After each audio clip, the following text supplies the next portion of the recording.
Hi friends, welcome to my channel. Easy ആയിട്ട് പുലാവ് എങ്ങനെ ഉണ്ടാക്കാമെന്ന് നോക്കാം. ഞാൻ ഉണ്ടാക്കുന്നത് ചിക്കൻ പുലാവാണ്. അതിൻ്റെ ഇൻഗ്രീഡിയൻസ് എന്തൊക്കെയാണ്, എന്താണ് ആദ്യം ചെയ്യേണ്ടതെന്ന് നമുക്ക് നോക്കാം. ഞാൻ എടുത്തിരിക്കുന്നത് ബസ്മതി റൈസ് ആണ്. ഇതിപ്പോൾ 2.5 ഗ്ലാസ് ബസ്മതി റൈസ് ഉണ്ട്. അതൊരു അരമണിക്കൂർ വെള്ളത്തിലിട്ട് വെക്കുക. കുതിരണമെന്നില്ല, അരമണിക്കൂർ വെള്ളത്തിലിട്ട് കഴുകി വാരി എടുക്കുക. 2-3 തവണ ചൂടുവെള്ളത്തിൽ പറ്റുകയാണെങ്കിൽ ചൂടുവെള്ളത്തിൽ കഴുകി വാരി എടുക്കുക. അതിനുശേഷം വെള്ളം പോകാനായിട്ട് ഒരു അരിപ്പ പാത്രത്തിലേക്ക് മാറ്റുക. ആ സമയത്ത് നമുക്ക് ഇതിനു വേണ്ടി ആവശ്യമായ ഇൻഗ്രീഡിയൻസ് തയ്യാറാക്കാം. അതിനായിട്ട് കുറച്ച് വെജിറ്റബിൾസ് വേണം. ഞാൻ ഇവിടെ എടുത്തിരിക്കുന്നത് ഫ്രോസൺ വെജിറ്റബിൾസ് ആണ്. അതിനകത്ത് ക്യാരറ്റ്, കോൺ, ബീൻസ്, ഗ്രീൻ പീസ് എല്ലാം തന്നെയുണ്ട്. എല്ലാം വെള്ളമൊഴിച്ച് നന്നായിട്ട് ബോയിൽ ചെയ്തെടുക്കുക. കുറച്ച് ഉപ്പിടുന്നത് നല്ലതായിരിക്കും. നന്നായിട്ട് ബോയിലായി ചെറുവേവായി കഴിയുമ്പോൾ അരിപ്പയിലേക്ക് മാറ്റുക. അപ്പോഴേക്കും നമുക്ക് എന്തൊക്കെ ഇൻഗ്രീഡിയൻസ് വേണമെന്ന് നോക്കാം. സവാള ഞാൻ ഇവിടെ 5 സവാള സ്ലൈസ് ചെയ്തത്, പിന്നെ പച്ചമുളക് നന്നായിട്ട് ചതച്ചത്, പിന്നെ കുറച്ച് ക്യാബേജ്, പിന്നെ വേണ്ടത് ജീരകം, പെരുംജീരകം വേണ്ട, മറ്റേ നമുക്ക് സാധാ ജീരകം, പിന്നെ കുറച്ച് മസാലക്കൂട്ട്, കറുകപ്പട്ട, ഗ്രാമ്പൂ, പിന്നെ ഇഞ്ചി വെളുത്തുള്ളി പേസ്റ്റ്, പിന്നെ ഞാൻ എടുത്തിരിക്കുന്നത് മെയിനായിട്ട് മാഗി ക്യൂബ്. ഇവിടെ UK കിട്ടുന്ന മാഗി ക്യൂബാണ് എടുത്തിരിക്കുന്നത് ചിക്കൻ്റെ. പിന്നെ കൊറിയാൻഡർ, ദെൻ മെയിൻ വേണ്ടത് ഗീ ആണ്. ഇത്രയും സാധനങ്ങളാണ് മെയിനായിട്ട് നമുക്ക് വേണ്ടത്. പിന്നെ ഞാൻ എടുത്തിരിക്കുന്നത് ചിക്കൻ്റെ കറി. ചിക്കൻ കറി നന്നായിട്ട് ചെറിയ ചെറിയ കഷ്ണങ്ങളാക്കുക. ഇനി നമുക്ക് അരി വേവിക്കാം. അതിനായിട്ട് ഗ്യാസിൽ, കലത്തിലാണ് ഞാൻ വെക്കുന്നത്. ഗ്യാസിൽ അരി നമ്മൾ കഴുകി വാരി വെച്ചിരിക്കുന്ന അരിയിൽ തിളച്ച വെള്ളം ഒഴിക്കുക. പച്ചവെള്ളം ഒഴിച്ച് തിളപ്പിക്കാൻ തന്നെ ഒരുപാട് സമയമെടുക്കും. അതിലേക്ക് കുറച്ച് സാൾട്ടും ആവശ്യത്തിന് ഓയിലും ഒഴിച്ച് ഒരു ബിരിയാണിയുടെ റൈസിൻ്റെ പാകം വരെ അത് തിളപ്പിക്കാം. നന്നായിട്ട് തിളച്ച് കഴിയുമ്പോൾ അത് അരിപ്പയിലേക്ക് വാർത്ത് വെള്ളം ഫുള്ള് കളയുക. ഞാൻ ഇൻഗ്രീഡിയൻസ് എടുത്തിരിക്കുന്നതിൽ മാഗി ക്യൂബ് എന്നാണ് പറഞ്ഞത്. മാഗി ക്യൂബാണ് ഞാൻ യൂസ് ചെയ്തുകൊണ്ടിരുന്നത്. അത് കിട്ടാത്തതുകൊണ്ട് ഞാൻ ഫറഗല്ലോയുടെ ചിക്കൻ ക്യൂബാണ് എടുത്തിരിക്കുന്നത്. ചിക്കൻ പുലാവ് ഉണ്ടാക്കുന്നതെങ്കിൽ നമ്മൾ ചിക്കൻ്റെ ക്യൂബും, വെജിറ്റബിൾ ആണെങ്കിൽ വെജിറ്റബിളിൻ്റെ ക്യൂബും ഒക്കെ മേടിക്കാൻ കിട്ടും. അതാണ് യൂസ് ചെയ്യുന്നത്. പിന്നെ യൂസ് ചെയ്തിരിക്കുന്നത് KTCയുടെ പ്യുവർ ബട്ടർ ഗീ ആണ്. ഗീ ആണ് ഇതിന് മെയിനായിട്ട് സ്വാദ് കൂട്ടുന്നത്. ഇനി നമുക്ക് എങ്ങനെയാണ് പുലാവ് ഉണ്ടാക്കുന്നതെന്ന് നോക്കാം. ഞാനൊരു പാൻ എടുത്തിട്ടുണ്ട്. വലിയ പാനാണ് എടുത്തിരിക്കുന്നത്. 2.5 ഗ്ലാസോളം അരി ഉള്ളതിനാൽ വലിയ പാൻ എടുത്തിരിക്കുന്നത്. അതിലേക്ക് കുറച്ച് സൺഫ്ലവർ ഓയിൽ, വെജിറ്റബിൾ ഓയിൽ നമുക്ക് യൂസ് ചെയ്യാം, കുഴപ്പമില്ല.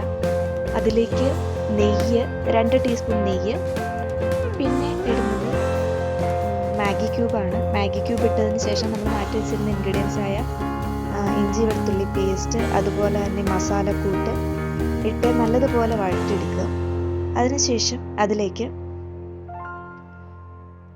അതിനുശേഷം നമുക്ക് അതിലേക്ക് ജീരകം ആഡ് ചെയ്യാം. ഇത് ഓർഡർ തെറ്റുന്നൊരു കുഴപ്പമൊന്നുമില്ല. ജീരകവും കൂടെ ആഡ് ചെയ്ത് നന്നായിട്ട് ഇളക്കുക. നന്നായിട്ട് ഇളക്കി അതിൻ്റെ ഒരു കളർ മാറരുത്, കരിഞ്ഞു പോവരുത്.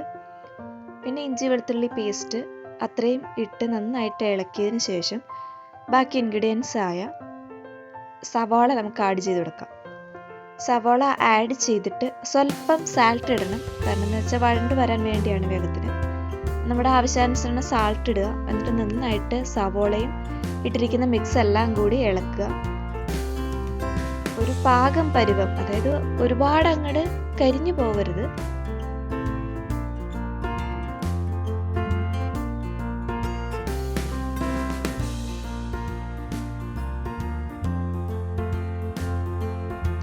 സവാള ഒരുപാട് മൂത്ത് വരുന്നതിന് മുമ്പേ അതിലേക്ക് നമ്മൾ ചതച്ച് വെച്ചിരിക്കുന്ന പച്ചമുളക് ചേർത്ത് നന്നായിട്ട് ഇളക്കുക. പച്ചമുളകും കൂടെ അതിൽ കിടക്കുമ്പോൾ സവോളയിൽ പച്ചമുളകിൻ്റെ ആ ഒരു ഫ്ലേവറും കൂടി നമുക്ക് ലഭിക്കും. നന്നായിട്ട് വഴറ്റിയെടുക്കുക. സവാള ഒരു പാകമായി കഴിയുമ്പോൾ, ഒരുപാട് മൂത്ത് പോവരുത്, പാകമായി കഴിയുമ്പോൾ അതിലേക്ക് ഗരം മസാല, ഞാൻ അജ്മിയുടെ ഗരം മസാല ആണ് യൂസ് ചെയ്യുന്നത്. 2 ടീസ്പൂൺ ഗരം മസാല ആഡ് ചെയ്യുക. ഇളക്കിക്കൊണ്ടേ ഇരിക്കുക പറ്റുകയാണെങ്കിൽ. ഇല്ല എങ്കിൽ അതിൻ്റെ കൂടെ കുറച്ച് കുരുമുളക് പൊടി, 1 ടീസ്പൂൺ കുരുമുളക് പൊടിയും കൂടി ആഡ് ചെയ്തതിന് ശേഷം നന്നായിട്ട് ഇളക്കുക. ഒരു പച്ചമണം മാറി കിട്ടുന്നത് വരെ നന്നായിട്ട് ഇളക്കുക. ഇതിലിപ്പോൾ മഞ്ഞൾപ്പൊടി യൂസ് ചെയ്യുന്നവരുമുണ്ട്. നമ്മുടെ റൈസിന് മഞ്ഞ കളർ കിട്ടണമെങ്കിൽ നമുക്ക് മഞ്ഞൾപ്പൊടി യൂസ് ചെയ്യാം. അതിനുശേഷം അതിലേക്ക് നമ്മൾ വേവിച്ച് വെച്ചിരിക്കുന്ന ഫ്രോസൺ വെജിറ്റബിൾസ്, ഫ്രോസൺ അല്ല എങ്കിലും കുഴപ്പമില്ല, ബാക്കി വെജിറ്റബിൾസും സ്ലൈസ് ചെയ്തെടുത്തിട്ട് നമുക്കിതുപോലെ വേവിച്ച് ഇടാവുന്നതാണ്. ഞാനിപ്പോൾ എളുപ്പത്തിന് വേണ്ടി ഫ്രോസൺ എടുത്തത്. അതും കൂടി നല്ലപോലെ മിക്സ് ചെയ്യുക. അതിലേക്ക് നമ്മൾ എടുത്തു വെച്ചിരിക്കുന്ന ചിക്കൻ കറി നന്നായിട്ട് കട്ട് ചെയ്ത് പീസാക്കിയിരിക്കുന്നത് ഇളക്കുക. ഇതിട്ട് ഒരുപാട് നേരമൊന്നും അതിൽ ഇട്ട് നമ്മൾ മിക്സ് ചെയ്യണമെന്നില്ല, കരിഞ്ഞു പോകും. ഞാൻ അതിനിടയ്ക്ക് നമ്മൾ ചിക്കൻ കറി ഉണ്ടാക്കിയതിൻ്റെ ഗ്രേവി അതിൽ ആഡ് ചെയ്തിട്ടുണ്ട് ഒരു ഫ്ലേവറിന് വേണ്ടി. അതും കൂടി ആഡ് ചെയ്ത് നന്നായിട്ട് ഇളക്കുക.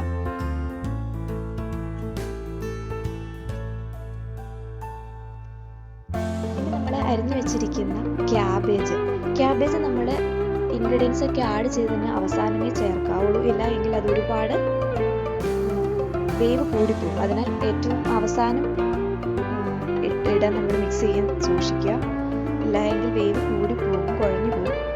അതുകൂടി ഇട്ട് നന്നായിട്ട് മിക്സ് ചെയ്യാം. മിക്സ് ചെയ്തതിന് ശേഷം ഗ്യാസ് ഓഫ് ചെയ്യാവുന്നതാണ്. എന്താണെന്ന് വെച്ചാൽ അല്ലെങ്കിൽ അത് ഒരുപാട് കരിഞ്ഞു പോകും. അതിനുശേഷം അതിൽ നിന്ന് പകുതി ഭാഗം ഞാനൊരു പാത്രത്തിലേക്ക് മാറ്റുകയാണ്. എന്താണെന്ന് വെച്ചിട്ടുണ്ടെങ്കിൽ നമുക്ക് റൈസ് ഇട്ടതിന് ശേഷം അതിന് മുകളിൽ അത് ഒന്നുകൂടി ഒരു ലെയർ കൂടി ഇട്ട് കൊടുക്കുകയാണ്. മിക്സ് ചെയ്യുമ്പോൾ റൈസിൽ ഫുള്ളായിട്ട് ആ ഫ്ലേവർ പിടിക്കും. അതുകൊണ്ടാണ് കുറച്ച് മാറ്റിയത്. ഒരു ലെയർ അടിയിൽ നമ്മുടെ ഇൻഗ്രീഡിയൻസ് എല്ലാം സ്പ്രെഡ് ചെയ്തിട്ട് അതിന് മുകളിലേക്ക് നമ്മൾ അരിച്ചു വെച്ചിരിക്കുന്ന റൈസ് ഇട്ട് കൊടുക്കുക. അത് ഇട്ട് കൊടുത്തതിന് ശേഷം അതിൻ്റെ മുകളിൽ നമ്മൾ മാറ്റി വെച്ചിരിക്കുന്ന കുറച്ച് ഇൻഗ്രീഡിയൻസ് കൂടി മുകളിൽ സ്പ്രെഡ് ചെയ്യുക.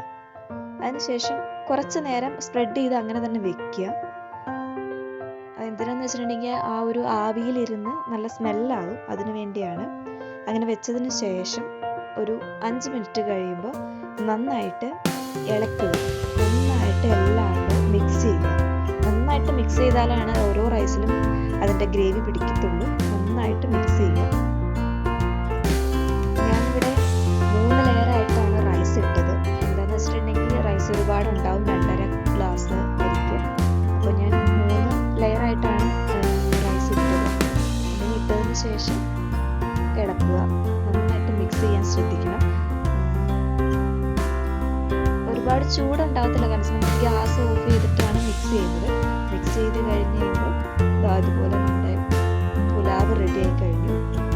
വേണമെങ്കിൽ കൊറിയാൻഡർ ഇഷ്ടമുള്ളവർക്ക് കൊറിയാൻഡർ ലീഫ് ജസ്റ്റ് ഡെക്കറേഷന് വേണ്ടിയിട്ട് കൊടുക്കാം.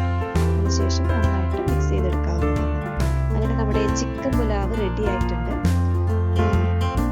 ഒരു 2-3 ദിവസം, മൂന്നല്ല, നമുക്ക് എത്ര ദിവസം, ഒരു 4-5 ദിവസം വരെ നമുക്കിത് ഫ്രിഡ്ജിൽ വെച്ച് എടുത്ത് യൂസ് ചെയ്യാവുന്നതാണ്. പിന്നെ ചിക്കൻ കറിയും ഞാൻ ആഡ് ചെയ്തിട്ടുണ്ട്, ചിക്കൻ്റെ പീസ് ആക്കിയിട്ട്. അപ്പോൾ എല്ലാവരും വീട്ടിലൊന്ന് ട്രൈ ചെയ്ത് നോക്കുക. എല്ലാവർക്കും ഇഷ്ടപ്പെട്ടെന്ന് വിചാരിക്കുന്നു. ഇഷ്ടപ്പെട്ടെങ്കിൽ ലൈക്ക് ചെയ്യുക, ഷെയർ ചെയ്യുക, സബ്സ്ക്രൈബ് ചെയ്യുക. എല്ലാവരും വീട്ടിൽ ട്രൈ ചെയ്ത് നോക്കുക.